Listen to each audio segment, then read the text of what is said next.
Welcome to the Chess Angle. This is not your typical chess podcast.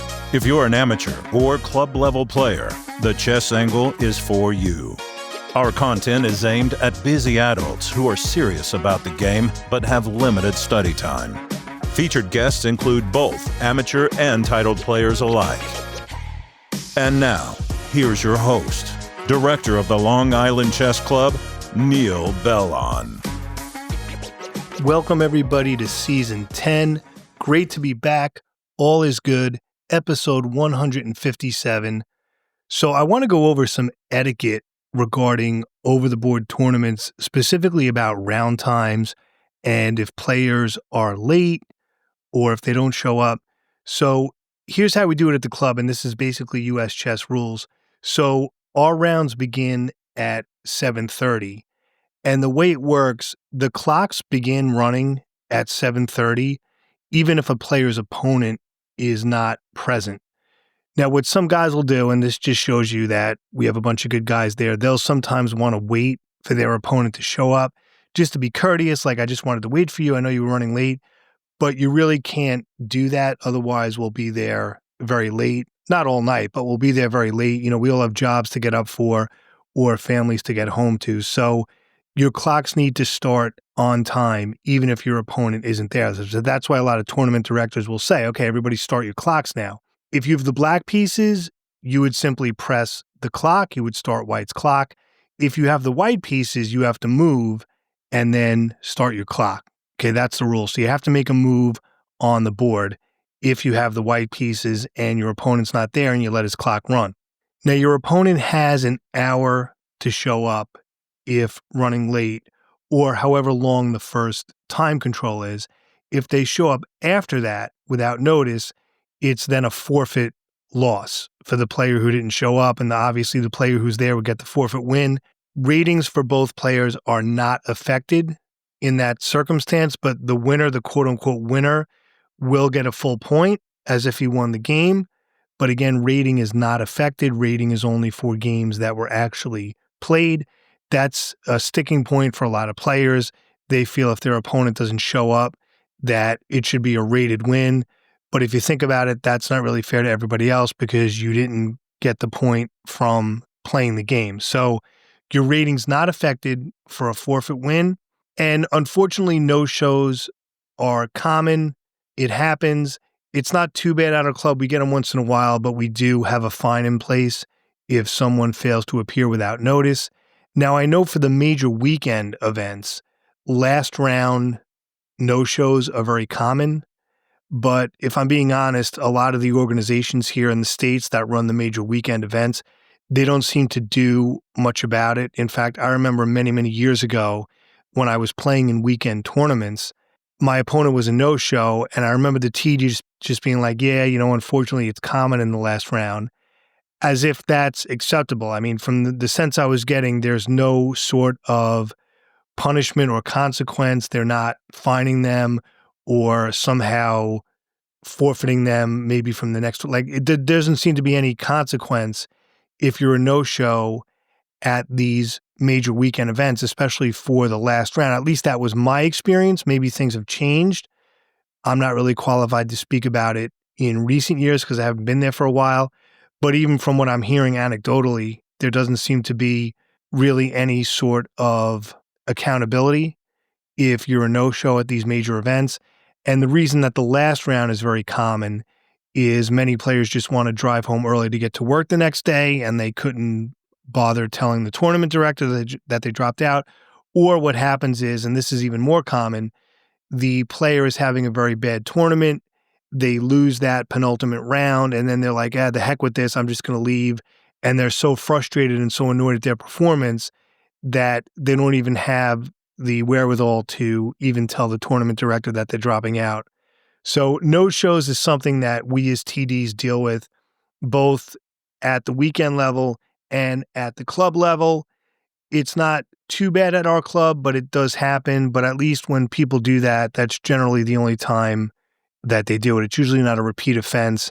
And for people who do repeat that, they end up really not playing at the club anymore. They just don't show up. So they kind of weed themselves out. But Anyway, that's the deal if you're a no-show or if one player is running late. Now, if both players are late, the clock is adjusted to reflect this. So, for example, if both players are 20 minutes late, they would each lose 10 minutes on their clock. That way, that total time is represented because, again, otherwise the game's going to go really late. It's not fair to the tournament director. And many places, if you're renting space or if you're in a shared venue, you may have a time limit for how long you can be there, that type of thing. So, some interesting things regarding round times and attendance and how that works if someone's late. Now, I want to talk about a game that happened at the club this week. It was on, I think it was board 2. It was between two 1,800 players, so two Class A players, and it was a very interesting endgame. Each player had a knight and a rook. White had 4 pawns, and black had 3 pawns, but they were on opposite sides of the board.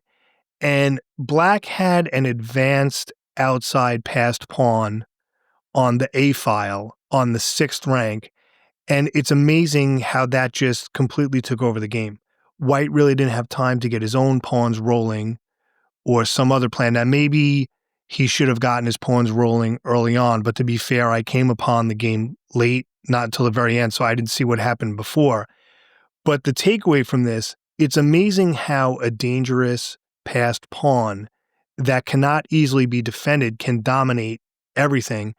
And what happened was, in the course of defending, White's clock was about to expire, and he ended up just resigning because there was no defense against the pawn queening. So again, it's just amazing how a really dangerous advanced passed pawn cripples your opponent completely. Like if you get the jump on your opponent, if you have a passed pawn that's just so far advanced and he has to put all his resources into defending it, and that's difficult to do, it just takes over everything. Quite remarkable. Now, I'm not talking about a passed pawn that can easily be defended against. So if you have a passed pawn, but your opponent can block it with a knight or can otherwise defend it, then it's not really dangerous. It's the ones where it's not clear how to defend it and it seems like it's just going to run away and go all the way to the 8th rank and queen. It just gives you such a dominating initiative that his opponent really didn't have time to do anything else and come up with his own plan. So it was very, very interesting to watch. Both players played very well. The player with this dangerous passed pawn, his technique was quite good. The way that he used his pieces to prevent counterplay and, escort the pawn. See, that's one of the nice things about running a club. If my game doesn't go till the bitter end, I can walk around and look at other games. Really, really fascinating. One of the nice things about running a club. So anyway, that's some Long Island Chess Club business. And now let's go to our listener mailbag.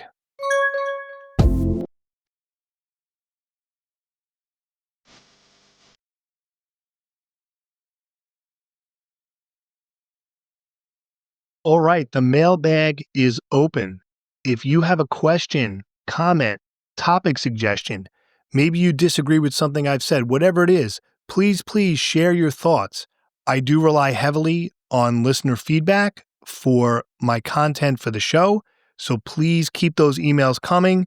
There's no Patreon or membership requirement to submit questions or comments, nothing like that. If you listen to the podcast and enjoy it, you're invited to write in. And believe me, if you have a question or thought, I guarantee you that many, many other players probably have that same idea. It's like I tell my students, if you have a question, don't be embarrassed to ask it because probably at least 70% of the class has the same question as well. So definitely chime in. I do want to hear from you.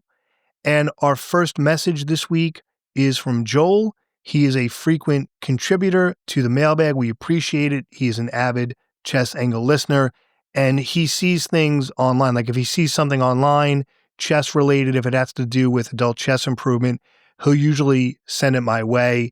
It could be an article he saw or a meme or just his own thoughts. So I really do appreciate it, Joel.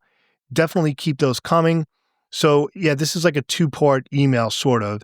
And I kind of edited this a little bit. It was 2 emails. I kind of put them together as one. And Joel writes, he says, I like the format that the show has evolved into, perhaps deliberately, of focusing heavily on the listener mailbag. Most of the episodes spend the bulk of the time responding to specific questions and issues that are bothering listeners, and I think this makes the show relevant to people who are struggling to improve at chess. For example, you spend almost an entire show discussing replies to D4 in response to the meme I sent you. I find that I usually agree with about 60% of what you say and strongly disagree with about 20%. So it's fun and enlightening to have sort of a dialogue. Well, thanks, Joel. I think for my wife, it's probably the reverse. She probably agrees with 20% and disagrees with about 60%, or maybe maybe it's 90-10. No, but all kidding aside, I like that there's some disagreement as well. In fact, when people email that they disagree with something, I sometimes like those more because, like you said, it kind of adds to the dialogue and moves the needle forward. But anyway, Joel continues, I hang around chess Discord, Reddit, X, etc., and it really does seem that 1D4 confounds a lot of beginners when trying to design a repertoire. It was good that you devoted a chunk of the episode to this issue, even though it's a topic you have already spoken about in the past. On a different topic, I recently wrote a blog post that generated some discussion on Discord entitled Blitz is Screwing Up Your Thought Process. And just as a side note, I will share the link for Joel's blog post so you can check it out. And he continues, the game example I give in the article is a good one. Anyways, the basic point is that people are scared to commit to calculating long lines, even if they are forced, and playing exclusively Blitz exacerbates this fear. Regards, Joel. Well, thanks so much, Joel, for the thoughtful comments. Now, as far as your very first sentence, using the mailbag as a major part of the show, that's absolutely, I try to do that. I try to get listeners involved, and I do like the content to be driven by what listeners are interested in. So again, please email me with your thoughts. I can't promise I'll use it on the show, but if it's something that I feel fits and it's relevant and that I'm comfortable discussing, I will definitely use it. And even if it's a good topic that maybe I'm not the most qualified person to speak about, maybe it's a specific opening or something else, I could always get a guest on the show who may be more qualified to discuss it than myself. But definitely share your ideas. And Joel, yeah, that pretty much was deliberate on my part. I started doing that, and then the listener mailbag sort of became a bigger part of the show, and I kind of like that. And as you know, I've had episodes that were exclusive listener mailbag episodes. So that seems to be a keeper for now. I don't want to speak in absolutes, but I don't really see that going anywhere. That seems to be working out. I also like using anecdotes and stories from the club as the cold open to the show. That seems to be another keeper. People are responding well to that also. So thanks, Joel. Now, regarding your blog, Blitz is Screwing Up Your Thought Process, very interesting. And I agree that there are definitely some benefits to Blitz, but there are also some downsides. And I really think it's the type of thing where the dose makes the poison. I'll use that expression. I think some Blitz is okay because it does help with intuition. It does help with time management. It helps obviously with tactics. But again, the dose makes the poison. If you do too much of it, I agree with you, Joel, that it can mess up your thought process and it can negatively affect your slower time control games, your over-the-board classical games. Now, I think it can benefit your classical games in some ways as well, because again, you're dealing with time management, because even in slower time controls, there are going to be times where you're in time pressure. So it'll help with that. It'll definitely help with tactics and it'll sharpen you that way. But I agree when it comes to calculating longer lines and really being patient and knowing where you can't just rely on intuition, where you just need to do hard, deep calculation. I agree that it can hurt you, and especially if you do too much of it. So again, for the third time, the dose makes the poison with Blitz. I think you need to find that sweet spot where you're doing just enough of it that it's helping your game and it's fun, but you don't want to do too much of it that it's hurting your classical game and you're just kind of moving pieces. I'm going to read a little bit from Joel's blog, which again is called Blitz is Screwing Up Your Thought Process. Very interesting. It's on chess.com. Again, I'll link it up. I'm not going to read the whole thing. I'm going to read portions of it. And he opens with the following. Yesterday, I got a question from a friend who often comes to me for chess advice. I wanted to share with you a thinking vice I noticed. When I'm considering what to play, I often notice that my mind jumps from one consideration to another, often in the middle of a calculation, without a proper assessment of the line I was considering before. It goes on cycling like that in a loop. Is this due to weak calculation ability, or is it a cognitive/bad thinking process corrected with proper thinking methods? Of course, anyone who has read Kotov's Think Like a Grandmaster knows that this is precisely what Kotov talks about in the beginning of that book. Kotov describes a player who jumps around from one candidate move to the next and finally settles on some other candidate move that he didn't even consider. Kotov's advice is to pick a set of candidate moves and calculate each one to the end, never returning to the same candidate move twice. Now, many have pointed out that Kotov's advice is unrealistic, if not bad, because often you discover things when analyzing one candidate move that can be applied to a different branch. However, Kotov is getting at something. Players tend to flit around from one idea to another and fail to analyze one idea to its conclusion. Kotov's advice addresses that problem. However, he doesn't get to the root of the problem to explain why human nature makes it so hard for us to concentrate. In my opinion, the difficulty stems from a lack of confidence. It takes commitment to embark on a deep line of calculation, and you're never sure if that line will prove correct, so it's easier to avoid calculating and move on to a different candidate move. Then he gives an example of a game, and I'm just going to skip and read the last two concluding paragraphs because he wraps it up nicely. He says, Blitz not only trains you not to analyze, but it also messes with your ability to accurately evaluate positions.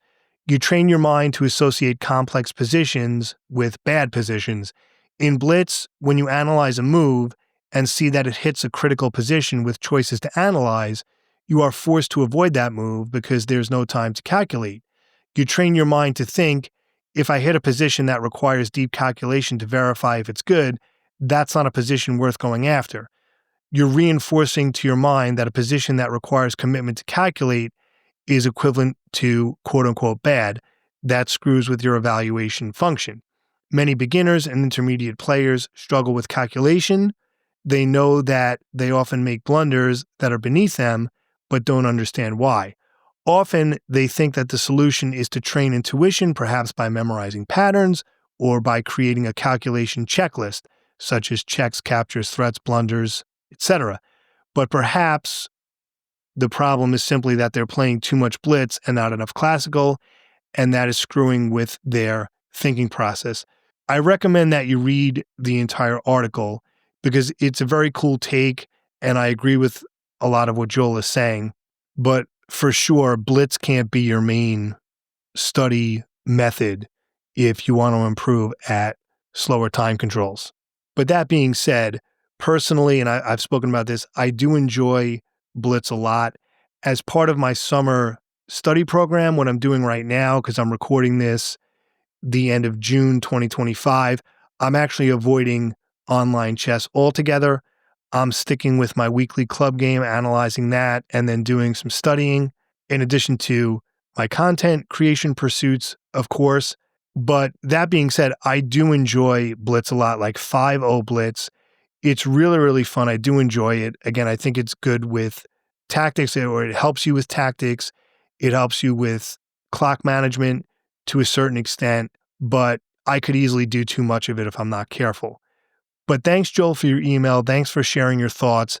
Thanks for being a frequent contributor to the mailbag. Really appreciate it, and best regards to you. Thank you. We're going to take a short break, and we'll be back in just a moment. And now back to the show. Our next message is from Chris, also a frequent contributor to the mailbag, friend of the pod, longtime listener. We appreciate it, Chris. And Chris left us a message on our Buy Me a Coffee page. So Chris, thanks for the coffee. For those of you who don't know what that is, we have a Buy Me a Coffee page. It's a support platform. If you want to support the show financially, what you can do is buy me one or more virtual coffees, and the proceeds from that go back into the overhead for the show. So if you're interested, there is a link for our Buy Me a Coffee page in the show notes. And here is what Chris writes. I have a couple of questions about the kings in the endgame. How many points do you think they are worth? Obviously, the fewer pawns and pieces left on the board, the more points the king will be. My guess is that it starts about 2 points and ends about 4. Also, what's the best way for the king to be active? And how do you know when it's time to activate the king? Thanks for all your hard work and advice. Well, thank you, Chris, for the coffee and for your contributions to the show. I really appreciate it. I enjoy all your emails and questions. Now, you're asking some really good stuff here. The whole idea about the king in the end game, that's what wins or loses games. That's what can decide it at all levels, not just the amateur level, but even for the pros. Knowing how to use your king effectively can mean the difference between a win or a loss or a draw. Knowing when to trade down into a winning king and pawn ending can also be the difference between a win-loss and a draw. Many players just sort of trade down. They don't know what to do. Let me trade. And then they realize that their opponent's king gets the jump on them and they're losing the game. Now, let's take your questions one by one. How many points do you think the king is worth? Well, of course, the king, we say, is priceless. It's not assigned a point value. But yeah, I agree. The fewer pawns and pieces, the more valuable it is. And you say that it starts at about 2 and ends at about 4. I guess that sounds pretty good. I mean, I think of it just in terms of king activity. So you say, what's the best way for the king to be active? And how do you know when it's time to activate the king? Well, those go hand in hand. Generally, I'm oversimplifying a little bit. Once the queens are off the board, the king is generally going to become active because with the queens off the board, it's unlikely that you'll be the victim of a mating attack. I mean, of course, you could be depending on where the rooks are and things, but usually the first sign that it might be time to activate your king is when the queen is off the board. And then obviously the more pieces that are eliminated, the more active your king needs to be. And what does the king do? The king controls squares. It defends squares. It helps escort pawns to the queening square. It could block a file for a rook. So let's say the D file is open and your opponent moves his rook on that file. Well, you might move your king over to the file next to it to avoid any entry points from the rook. The king is also used in certain mating patterns. It can block past pawns. Again, it can escort past pawns. And there's an old joke about the king in the endgame. I'm going to mess this up, but it's something like, how is the king in an endgame similar to selling real estate? Well, they say in real estate, the 3 most important things are location, location, and location, right? That's going to determine if something's going to sell. And what are the 3 most important things in a king and pawn endgame?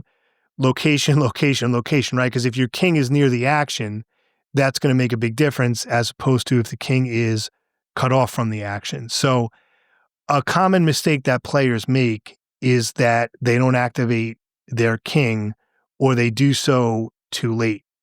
And what you need to do is you need to sort of make that mental shift. When the game moves from the middle game to an end game, that has to signal you, okay, it's time to activate my king. Now, of course, it's going to depend on what's going on the board, where your rooks are, where your opponent's rooks are, assuming the rooks are there. Maybe it's just minor pieces. I don't know. The king is going to get involved as long as it's safe to do so. And like you say, the fewer pawns and pieces left, the more active it has to be. Now, when you say what's the best way for the king to be active, well, that's position dependent. Is it going to take the opposition and prevent your opponent's king from moving forward? Is it going to control a square that your opponent wants to move a piece or a pawn to? Is it going to cut off the rook from getting to your 7th rank, as I mentioned earlier? Is it going to escort a pawn to the queening square? Is it going to take or capture a pawn of your opponent's that's trying to queen? And there are really 3 things you need in an endgame once it's at the point where your king is involved and enough pieces have been traded away. You need an active king, active pieces, active pawns, right? Those are the 3 things: active king, active pieces, active pawns. You generally can't only have 1 out of 3 or 2 out of 3. And usually the player who has all three of those things activated is going to have the better position. Because usually when someone has like a winning endgame, a quote unquote winning endgame, it's because the other guy is missing one of those. Like either his pawns aren't active, like maybe the other guy has advanced past pawns, but the other guy's pawns are still on the original squares. Maybe his king is too far away from the action, or maybe his pieces are tied down and not active. So again, generally speaking, unless there's some rare exception or some freak tactic or something like that, whoever has the active king, active pieces, active pawns, that's generally who's going to win the game. And sometimes it could be a matter of technique, but as with everything else, it is position dependent. So the short answer would be, as soon as the king can come out of hiding, so to speak, without being mated or attacked, then you know that you're ready to use it. All right, but great question. And those king and pawn endgames, those king and rook endgames, all those things, all the basics, all of the basic mates like king and queen versus king, that's stuff that everybody has to know. But thanks so much, Chris, for your email and for your support of the show. Really appreciate it.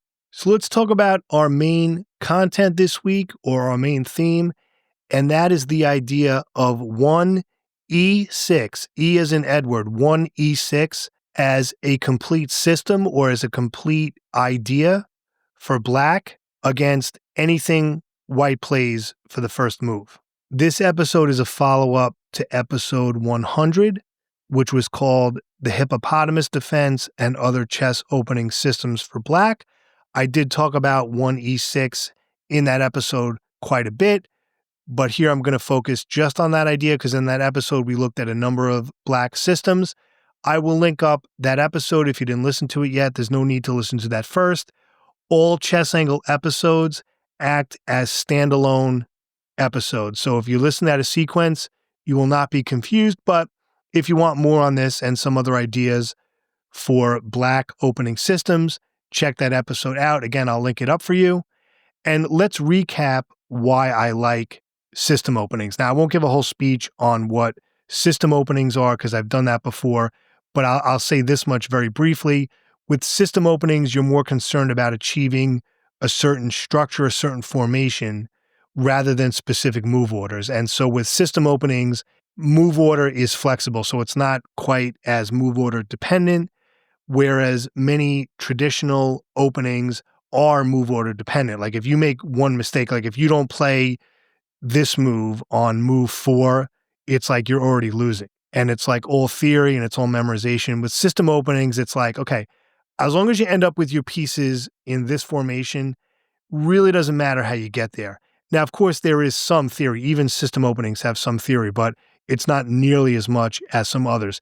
And that's why I like system openings. For those of us who are busy adults, right? We're working, we have W-2 jobs, we have families, we have other interests outside of chess, other responsibilities. We have a finite and limited amount of time that we are both able and willing to put into the game. For people in that situation, system openings are an excellent idea because you can just play them at the drop of a hat.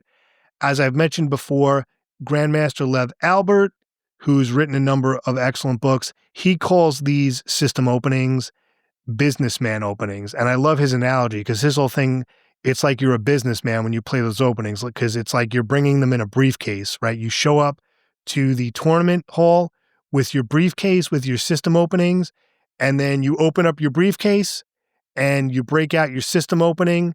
And then once you get to the middle game, you're done and you put it back in your briefcase. And then, and that's why I like it. You know, he calls it businessman openings. Like I really like that analogy because it's just like you can just break them out against anyone, against any opponent, against any level, and you can just use it. You don't have to think about, well, what if he opens with this? If you have a system opening for white, you can play it against anything black plays. If you have a system opening for black, you can use it against anything white plays, and you're not caught up in this, oh, well, wait, he played, whatever, bishop d7 on move 4. What am I supposed to play now? And very often, you only have a choice between one or two moves because everything else is going to be losing. It gets very thorny like that. So I'm not a fan of theoretical openings because unless you want to spend your whole life constantly reviewing the theory, that's not a place that you want to be. So let's talk about 1e6, why I like 1e6 and how to use it in your own games. And this is in no particular order. With 1e6, there is a surprise factor with it, especially if you're not playing it against e4. Now, obviously, after e4, e6 is the French. We'll talk about that in a minute. So there's no surprise factor. But when I say surprise factor, against anything other than e4, including 1d4, 1e6 does have this sort of surprise factor to it, where white has to think, e6, what should I play? It's not something they would normally expect. It's not a typical quote unquote book move. And what you're doing by playing e6 against anything other than e4, you're creating a bit of decision fatigue or option paralysis for white, where they have a lot of choices and it's like, what do I do? What do I do? What do I do? And anytime you create decision fatigue, that could make white uncomfortable or maybe make a mistake or maybe rush and end up going into a position or a pawn structure that they're not comfortable with. All right, so again, against anything other than e4, e6 does have a little bit of a surprise factor to it. We'll talk about e4 in a moment. The second reason I like 1e6, it's very flexible and non-committal for black. It's a very non-committal move. So you're not locked into anything. It leaves a lot of flexibility. There's a lot of different directions that you can go in with black depending on what white does. Whereas, let's say he opens with d4 and you play d5. In a way, that's a little bit committal because, d5 is now fixed on that square and it limits your options. But with e6, there's a lot more things you can do, I think. The other reason I like 1e6, it eliminates the Trompowsky opening for white, and a lot of players like it. A lot of people who play the Trompowsky are very dedicated to it. Now, for those of you who don't know, the Trompowsky would be d4, knight f6, and then bishop g5. That's the Trompowsky attack. It's an aggressive opening. The idea is that he's putting the question to the f6 knight immediately. He's threatening to double your pawns. And it can easily be dealt with, the Trompowsky, but a lot of players enjoy using that at the club level. But of course, after d4, e6, which is what I'm recommending, the Trompowsky doesn't exist because obviously bishop g5 wouldn't make sense. It's going to be hanging. Your queen would just take it. So d4, e6, obviously bishop g5 makes no sense. There's no reason to play it. It would be hanging. The knight on f6 isn't there to tease. And if someone's really booked up against you, let's say it's a forced pairing and they know you're going to be black, they're going to be white, and they know you normally play knight f6, they might prepare a Trompowsky opening and then you play e6 instead of knight f6, and all their preparation is now down the drain, and that can cause frustration. And anytime you can play an opening where you negate your opponent's prep, that's definitely a good thing. Now, let's talk about playing e6 against e4.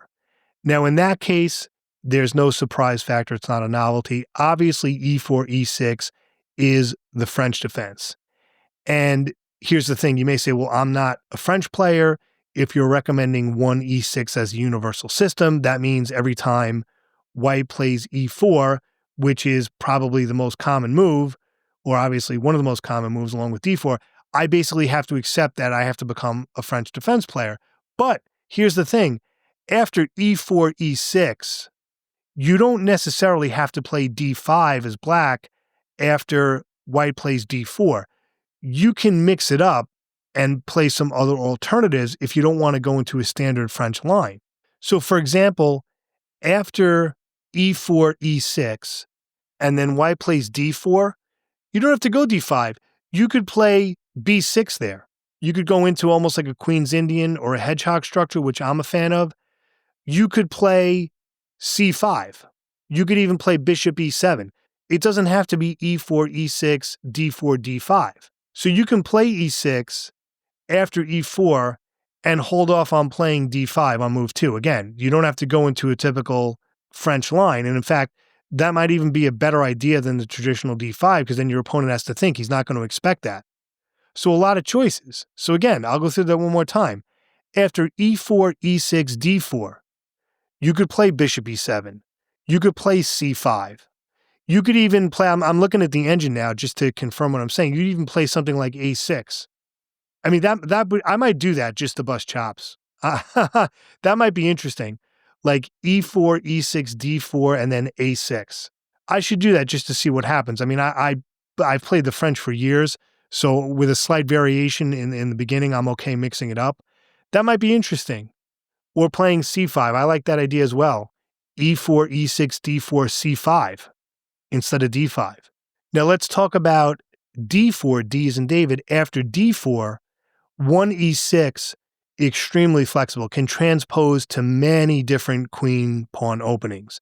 It could transpose to the English, the Nimzo, the Bogo Indian, the Nimzo Indian, but you can also trick, quote unquote, trick your opponent into playing a French defense, because we spoke about the French defense a bit. Maybe your opponent doesn't want to play the French, but he might go on autopilot and go into it by accident. What do I mean by that? So after d4, e6, your opponent might think, oh, he's letting me get in the traditional pawn center with e4, right? And because he read a lot of books, oh, I'm supposed to do that, right? And so after d4, e6, he might play e4 just on autopilot. Ooh, I have the big pawn center, but guess what? After you play d5, you've now entered a French defense by transposition.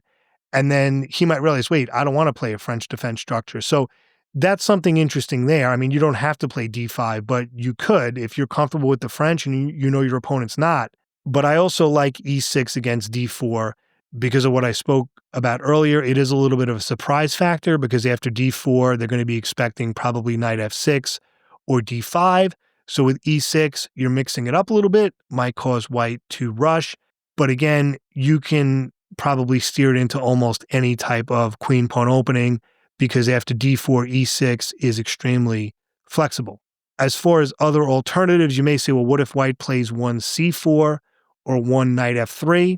One knight f3 it seems to be common among like a lot of older players. And that's, I include myself. Okay, I'm over 50. So that's, when I say older, that's what I'm, referring to. But I don't play knight f3 myself, but that's becoming very common now. I'm seeing that a little bit more often. One knight f3, solid first move, very non-committal, very flexible.